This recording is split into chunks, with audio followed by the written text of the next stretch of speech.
Good afternoon, everybody. Good afternoon, all. Meher, do you want to make a start, or other Yeah. people joining? I was literally just going to say that. Okay, perfect. Thank you. We've got half an hour. Don't take up people's lunch breaks too much. Welcome, everybody. Thank you all for joining. It's our second CADA Lunch and Learn. So much fun. As you know, we are interior designing and branding experts, and we would like to share our research, our ideas, and insights with you. So we want to thank you for joining us today. Just 30 minutes, just a little bit of housekeeping. We are recording. I'm going to mute everyone to avoid background noise, but I encourage you to put your questions into the chat, and we'll run through them later. Today we have two speakers, Dan Higgett and Sarah McKenna, and we're going to talk about flagships. Yay. So flagships. A flagship store a decade ago was clearly defined, but today we'll be looking at what it is now, what it means for consumers and retailers. I'm going to kick off by asking Dan and Sarah their first question. Have consumers' needs changed so radically that sales are now no longer Flagship's primary purpose? Take it away, guys. Thanks, Meher. Thanks for that introduction, and thank you everyone for joining us today. So to answer your question, let's look briefly at what a flagship was. It was all about range, it was all about assortment, the finest examples of what a brand or a business had to offer, exclusive, sometimes about occupying a particular address to bring that level of credibility. But I think that's what everyone associates with flagships, historically. What are they now? If they're not primarily going to be sales platforms because of the internet being the engine for growth that we've all seen it become really over the last 20 years and then in an accelerated way over the last 2 years, are they going to be gathering places? Are they places where audiences, fans, customers of a brand or a business come together to learn, to understand? If they are that, is it about authority? Is it about offering authority, expertise, some sort of service that is really difficult to deliver offline, that is much better delivered in person? Let's look at some examples. What about Apple, for example? They offer excellent technical expertise in their Apple stores. That can obviously be delivered online, but is sometimes easier to explain in person. And I think what people talk about with Apple is the training, the level of training that their staff have mean that they are really, really well placed to engage with customers. Let's look at someone like Glossier, who have started online, digital native, and now have some flagships, including the one in Covent Garden. And you can go there and it's not about buying a lipstick. It's about someone advising you on which colour suits you best, and perhaps you're not very confident, and so it gives you that confidence. I think Glossier is really interesting, Sarah, because in fact what it does do for me is it's a digital native brand dipping its toe into the physical retail water, and therefore doesn't necessarily have some of the pressures that an existing physical retailer would do in terms of maximising the efficiency and the sales from its estate. But what they have chosen to do is actually launch that store in Covent Garden with the full range.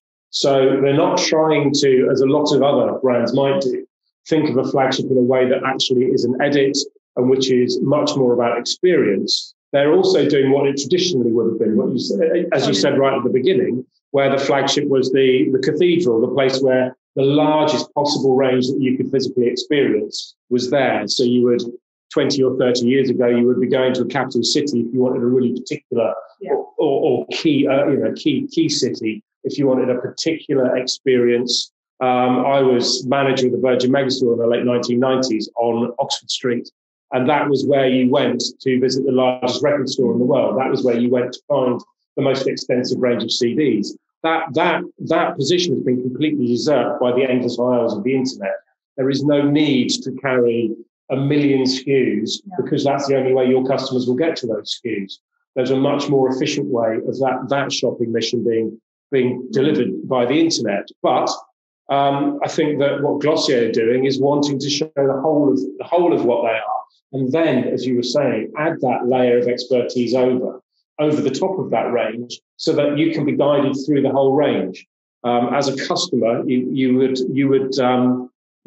can get that advice, you can get that confidence. And I think that's an important part if we think of what a flagship should do, is it should project the brand values of the retailer or of the brand owner, if it's a proprietary brand, through service, through interaction, and through experience that exists in the store.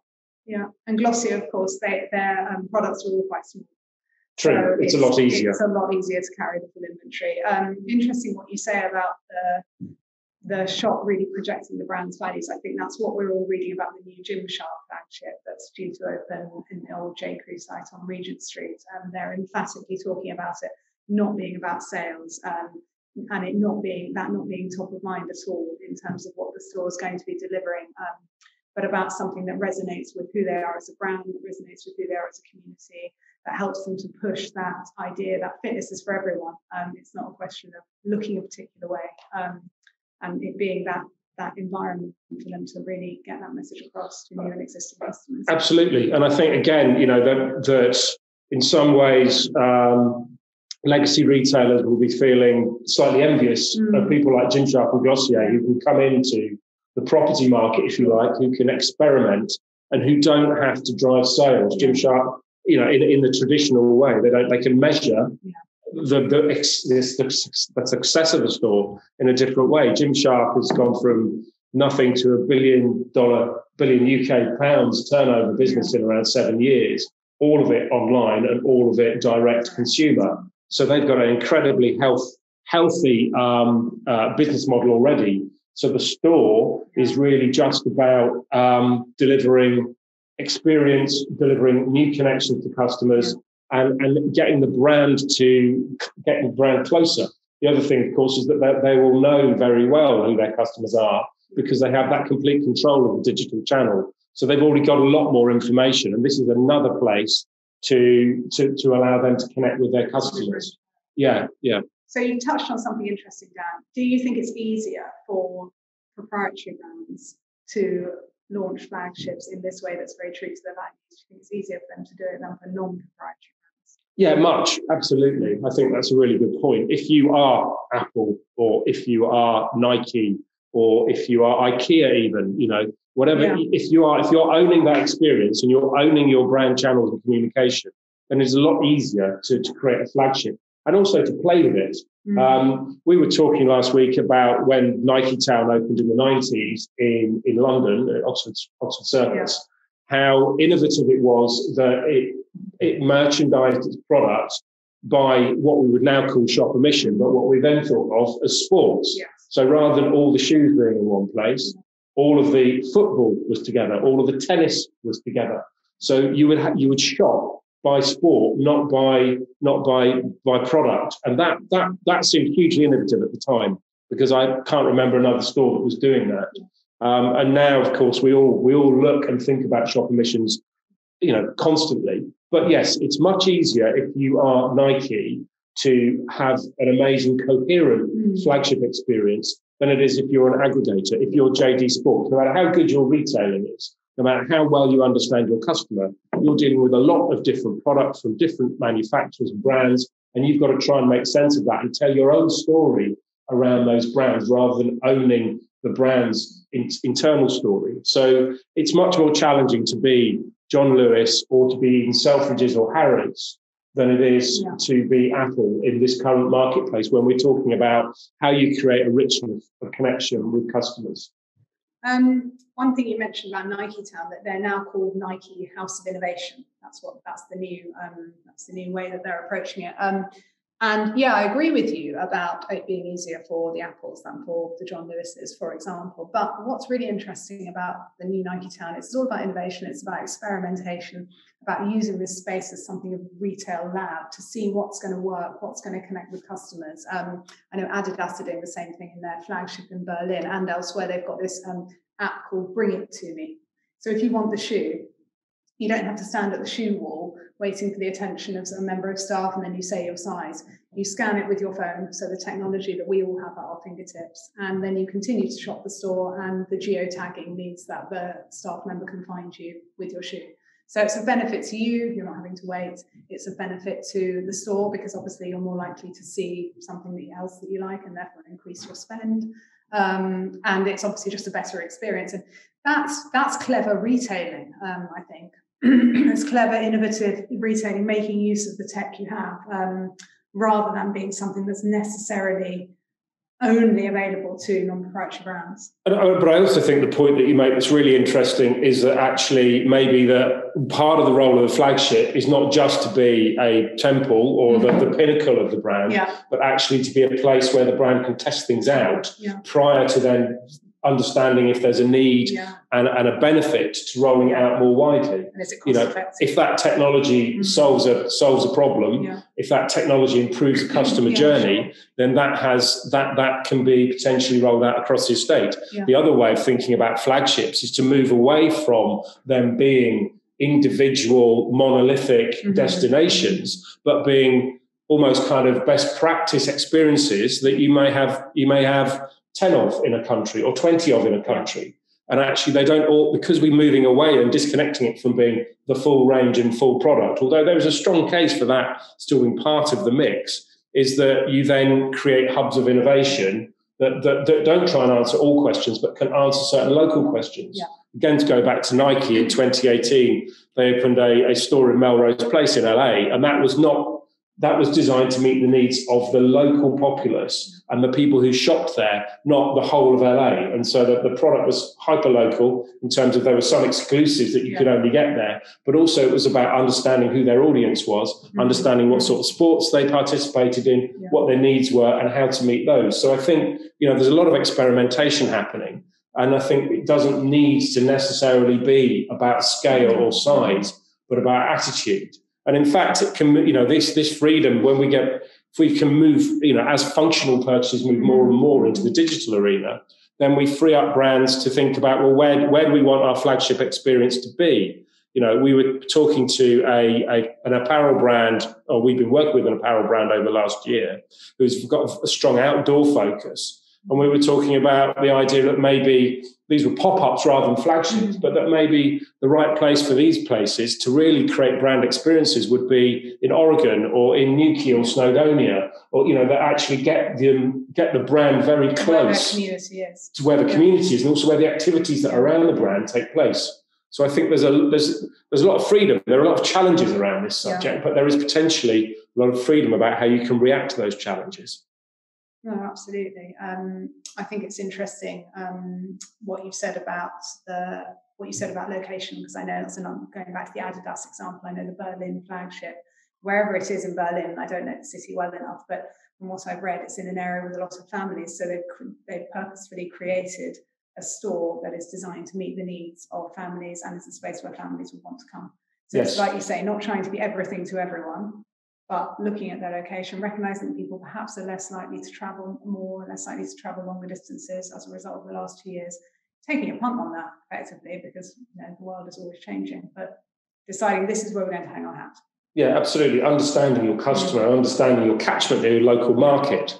I think there's an interesting point there. We were talking about last week about whether or not, not whether or not does the flagship need to make money, because effectively, yes, the retail is about sales, is about turnover, is about making profit. There's no point doing it if you don't.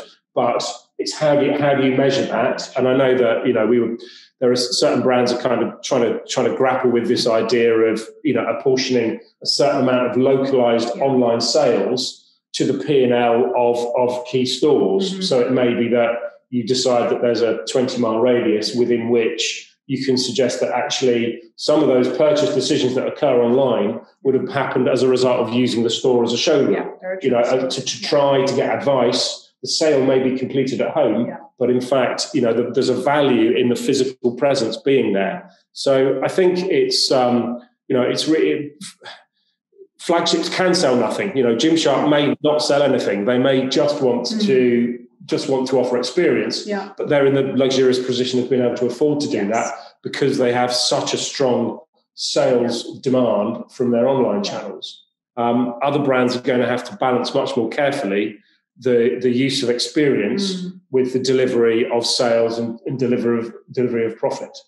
But it does sound like it's a little bit closer to those branding KPIs, social media reach, those sorts of metrics being taken seriously by FDs, by CFOs, alongside your traditional yield per square foot metrics. The challenge is going to be to get those metrics that work for your brand, that make most sense. When you're moving away from purely sales measurements, is what is actually important for your brand. Is it customer engagement? Is it connecting new customers? Is it having a deeper connection with existing? Is it bringing new demographics?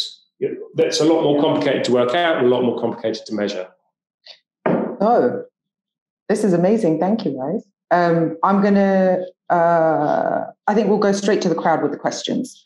So we've got a few, which are really great. Thank you, guys. So Ian's asking, I have seen some stunning, high-quality pop-up stores appear in London this year. Gucci, Bottega Veneta, B&O. In addition, Souk in Situ Live has introduced new ways of engagement. How do you think the temporary store plays a part in the key retail experience now?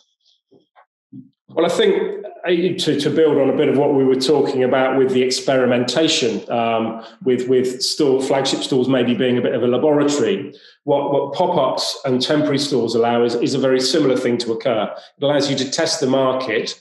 It allows you to see if the offer, if the proposition is exciting, or it allows you to arrive temporarily in a market where you don't have a particular type of presence and have that presence, own that for a fixed period of time, and then leave again, having satisfied that demand, or having created those connections with customers that you might not be able to reach in the same way purely through digital by adding in a physical layer.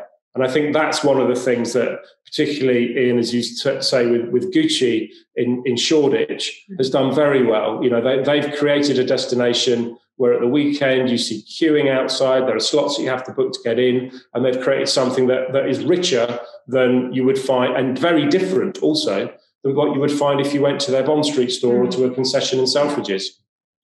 Absolutely. Thank you. I think one of the other, just very quickly on that, sure. I know Glossier had a couple of pop-ups before they launched their big Covent Garden flagship, and it just gives the brand a chance to test the water and to see the excitement that IRL generates. People want this to succeed, but it has to be right for them. Right. It gives the brand a chance to test that out. So actually, that brings a great segue to Selena's question. There are some exciting designs giving the experience of brand communications and play. I'm yet to see anything on the average high street. When do you think this will filter down, and do you see it as a way to save the high street? I think that's a really important question, because I think that the high mid-market brands, if we use that slightly simplistic way of looking at the high street, it's a lot more challenging for mid-market brands who have traditionally had to focus very hard on their yields per square foot or per square meter, and measuring their success in sales to switch to putting experience into those spaces, because it's not going to generate as much revenue unless you come up with an amazing, unique experience that everyone falls in love with. But what it can do is obviously it can build longevity and a better brand connections. It will definitely filter down. It will definitely move from these confident proprietary brands we've been talking about and the best of department stores globally and large format high end stores. It will come into the mainstream of the market, but it's about how that works and what is offered and how prevalent it is. Again, maybe this is something, going back to Ian's point, which is rather than being a permanent addition to parts of the estate, it can become something that you drop in temporarily.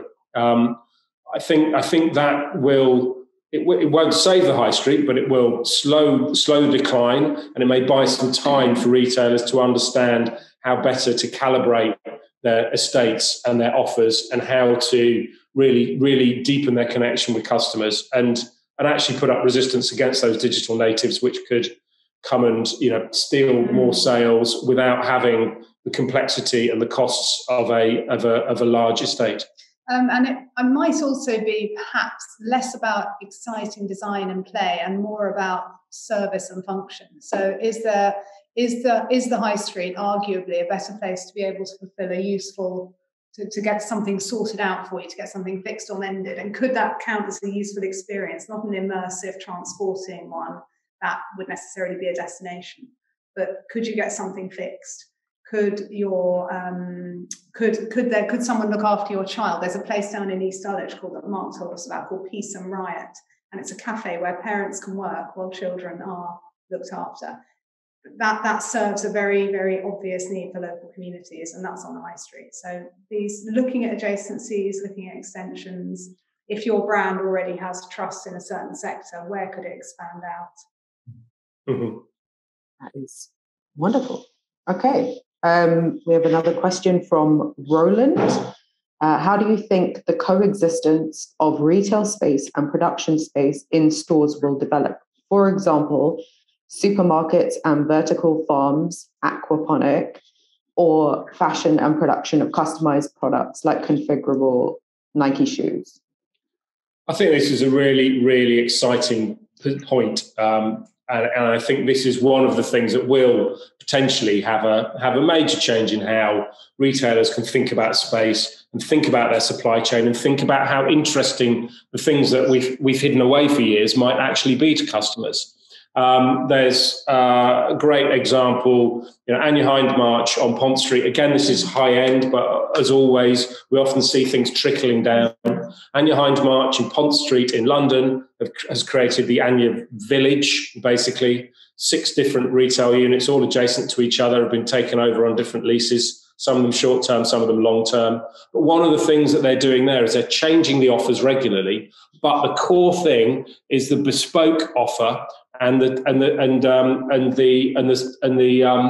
manufacturing there. So you can see the leather goods and the accessories that are being made in one of the stores, and you can talk to the craftspeople, you can talk to the sales assistants to actually make personalize those elements, and that's really important. And also, if you think about H&M have been experimenting in a store in Stockholm. I think it launched either just before COVID or maybe at the beginning of last year. It's called Loop, and what they're doing there is have put in a large, basically a fabric and textile recycling mill that allows old clothes to be brought in and to be deconstructed and turned back into thread and then woven using that thread into new products. So what it's doing is actually, as well as sharing that manufacturing process, it's also talking about how we reuse, how we recycle, how we extend the life of products. And these are thorny and difficult issues, but I think, in fact, that the idea of production space, taking the mystery out of how things are made, is something a lot of retailers are talking about, and realizing there's real value in showing, the craft, and particularly also with food, how bakers show having the bakery, not just the freshly baked goods out front, being able to see what's going on with the bakery, being able to watch it happen. All of these things are about selling your expertise and selling your unique points to your customers and involving your customers in your processes. And actually, these things that we always hid in the back of house are often fascinating to lay people. So it's worth examining and thinking. Absolutely. That's, again, another high-end example, but that's something that Italy do nicely. Yes. The process is very open. It's you can really see what's going on. You can see what's going into and it's the value of that labour and the value of that expertise, and it helps to justify the relatively high price tag as well. And I think that's a really good point, Sarah, because actually we saw 20 years ago the move in high-end restaurants from the kitchen was a secret. You didn't want to see anything that went on. You're supposed to just see the plate when it arrives, beautifully and perfectly presented, to realising that actually the energy that the kitchen creates, the honesty that the views into the kitchen develop, and the connection can be deeper between customers and the product. Now you pay a premium to sit at the absolutely in the kitchen and watch food being made. Yeah. Amazing. Okay, I think we have time for 2 more. So we have one from Paul. More money is spent in supermarkets than any other retail sectors. How important is it, in your opinion, that food store operators also have flagships? Well, again, it depends what we would mean by a flagship here. I think that supermarkets and food retailers have got a very big kind of convenience focus, and that's really important because, in fact, it's a necessity. People shop daily to weekly, and really want to know that there is dependability, predictability in terms of availability and price, and that shop can be done efficiently. Again, they're as vulnerable as almost everyone else is to the fact that sales moving digitally, moving towards online, they're either going to go to other people, or they're going to be less margin efficient than sales that are developed and delivered in store with people picking their own product from the shelves. But I do think that in terms of differentiation between brands, we live in one of the most competitive markets in the UK for food retailers and supermarkets. And I do think that perhaps there are, I don't think a flagship needs to be a large format box, certainly not for supermarkets. We've seen, the struggle that properties have had. 80,000, 100,000 plus square foot stores are now overspaced because people want more stores that are close to them and more convenient. It may be that a flagship experience is much more about convenience. It may be that what we've seen with Just Walk Out technology, with the experiments that are going on there, are more about using technology to make an easier customer journey, using technology to get smaller offers to even smaller places. Maybe unmanned kiosks or almost containerized offers could be dropped into very small towns and villages, which wouldn't make sense if you needed a team to run them. But from a self-service and weekly replenishment perspective, for example, could do something new. And I guess they're not traditionally a flagship, but it's about a brand really understanding its customer. And it's about a brand really knowing what those customers want from the brand, and trying to find new and innovative ways to meet those needs and keep those customers loyal. Wow. Okay, I think we have time for one more. Sigrid has asked, I'm sorry if I didn't say that correctly, what are meaningful experiences if space is premium in a commercial store? Do you have any good examples? I think it really depends on, it's looking at who your brand is, what your business is for, what it's valued for by customers, and then working out what you can deliver that is aligned with that. So good. We've touched on quite a few examples already.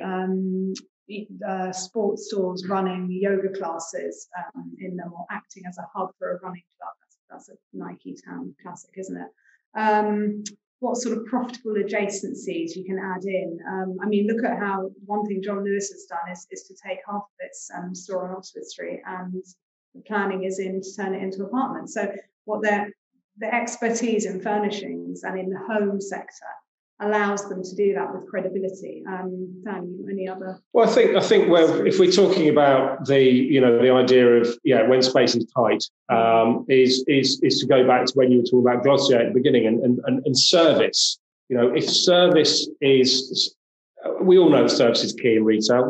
Everyone's been talking about it for forever, but your point that you're not buying a lipstick, you're buying confidence. If that level of advice that comes through, that's the experience that you can't get online. You can't replicate that digitally. Someone who really understands color, who really understands the products that they're selling, who really understands complexion and skin tone, and who can advise you expertly in person. That doesn't need to take up a lot of space, and that doesn't need to just be. That's not just beauty. We were talking, again, slightly not flagship, but we were talking about Halfords in the last couple of weeks, about the fact that they will come and fit your battery. So, they will bring their expertise out of the store. It will come on a van. They will put a new battery in your car, and they will fit it for a small charge. And that expertise, that service level is really valuable. They're also starting to run bike repair workshops in store as well, which again are not especially space hungry, but are right at the core of what they do. They understand. The child seats as well. So I think service innovation, but understanding that those innovations have to support your core offer and what you're doing are critical, that you're adding value to your customer experience and helping your customers to get the most out of your product range. Amazing. Thank you, guys. And it is 1:00, so I'm not going to keep anyone longer, but I would like to thank everybody. Thank you, Dan. Thank you, Sarah. And thank you all for joining. We will, this is recorded, so I'll send out a link if anyone wants to rewatch it. And feel free to get in touch with us at enquiries@cada.co.uk. Thank you all very much. See you in a month or so. See you next Cheers. time. Bye-bye. Bye, everybody.